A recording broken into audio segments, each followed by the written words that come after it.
Assalamualaikum, Bu dosen. Di sini kami kelompok 4 akan mempresentasikan tugas kelompok array week 7. Jadi soalnya buatlah program dengan spesifikasi berikut ini. Nomor satu, sebuah tipe array of integer yang berkapasitas 256. Jadi di situ sintaksnya adalah tipe angka array 1 sampai 256 of integer. Jadi di sini mendeklarasikan sebuah tipe data array yang disebut angka. Array ini dapat menyimpan 256 elemen of integer dari 1 sampai 256. Lalu nomor 2, buatlah prosedur untuk pengisian array tersebut dengan sejumlah n bilangan. Jadi di sini prosedur namanya isi angka, lalu parameternya adalah n input integer, tipenya integer, lalu r angka, int out, tipenya array integer. Di sini ada initial statementnya, terdefinisi sebagai array angka dan bilangan bulat n. Lalu final statementnya adalah array angka yang terdefinisi sebanyak n data. Di sini kamusnya ada i sama angka, tipe data ada integer. Algoritmanya adalah for i dari 0 sampai n1. Jadi nanti ada input angka, lalu array angka, i sama dengan angka, lalu nanti i-nya nambah 1. Dan for n prosedur.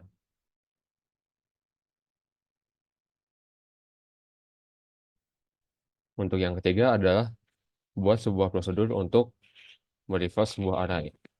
Nah, untuk prosedur ini kita akan menginput n yang berupa eh, kapasitas sebuah kapasitas dari array yang akan kita masukkan, lalu array angka, dan kemudian ada juga array akhir yang akan menjadi hasil dari prosedur ini. Jadi fungsi untuk array ini adalah fungsi dari prosedur ini adalah untuk membuat sebuah array yang isinya sama tapi dari belakang. Jadi initial state-nya adalah terdefinisi sebuah array angka berkapasitas n, array akhir berkapasitas n, dan n itu sendiri.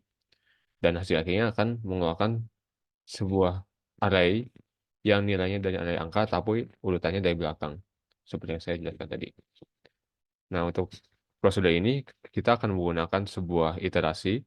Kita akan menggunakan for i to n-1. Jadi ini akan mengulang sebanyak eh, n kali. Dan untuk setiap for ini, dia akan menginput nilai dari array akhir. Dimulai dari i0, jadi untuk array isi pertama atau indeksnya 0, akan diisikan oleh nilai dari array angka n min 1 min i.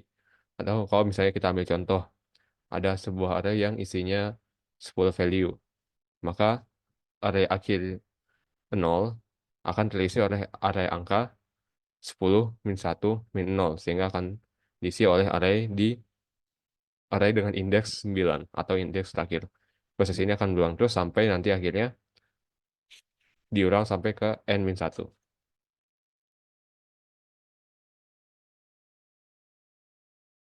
Oke, selanjutnya kita akan masuk ke fungsi untuk mengecek apakah suatu array itu memiliki pola palindrom.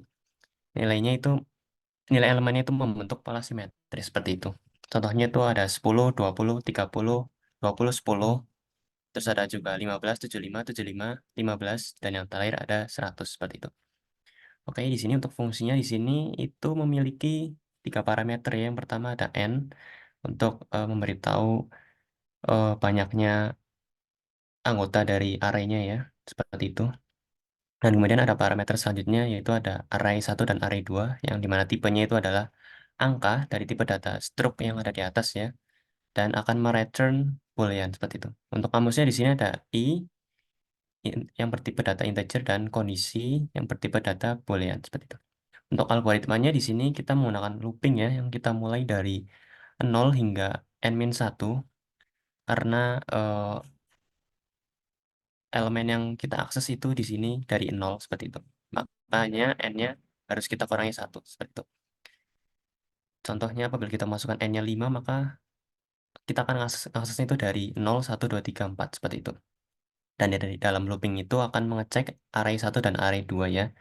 Yang dimana apabila indeksnya itu, hasil dari indeksnya atau hasil nilai dari indeksnya antara array 1 dan array 2 itu tidak sama dengan, maka akan bukan mereturn, tapi akan mengisi variabel kondisi dengan nilai false.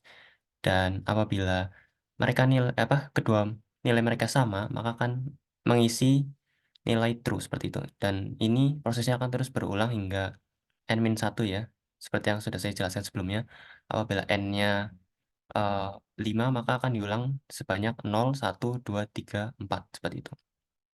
Dan terakhir kita return variabel kondisinya yang mereturn tipe boolean seperti itu.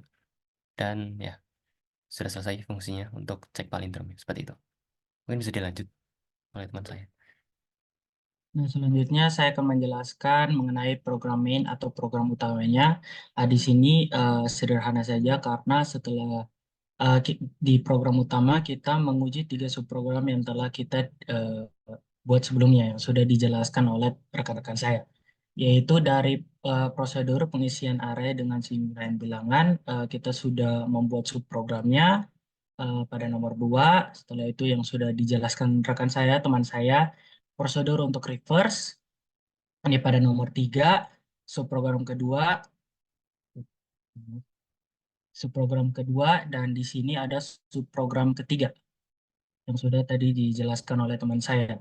Nah, dari ketiga subprogram ini akan dipanggil di program main atau program utamanya atau fungsi utamanya di eh, kamus dan algoritmanya. Programnya akan seperti ini, di mana kamusnya n tipe datanya adalah integer dan kumpulan angka dan kumpulan akhir adalah angka, di mana angka yang tadi sudah teman saya jelaskan di area sini.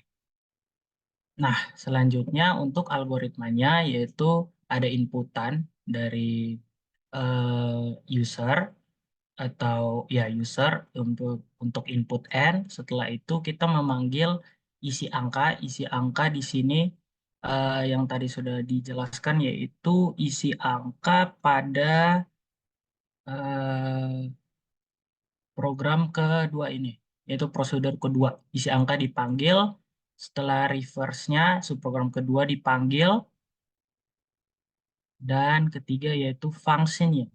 Fungsinya dipanggil yang tadi dan di output. Di output yaitu di kita langsung panggil cek palindromnya di output seperti ini. Nah, ketika 3 subprogram yang telah dibuat sudah dipanggil di fungsi utama, program akan berjalan sesuai yang apa yang kita mau berdasarkan eh, program yang sudah kita buat di awal. Nah, demikian tugas pekan 7 Array. Semoga bermanfaat bagi kita semua.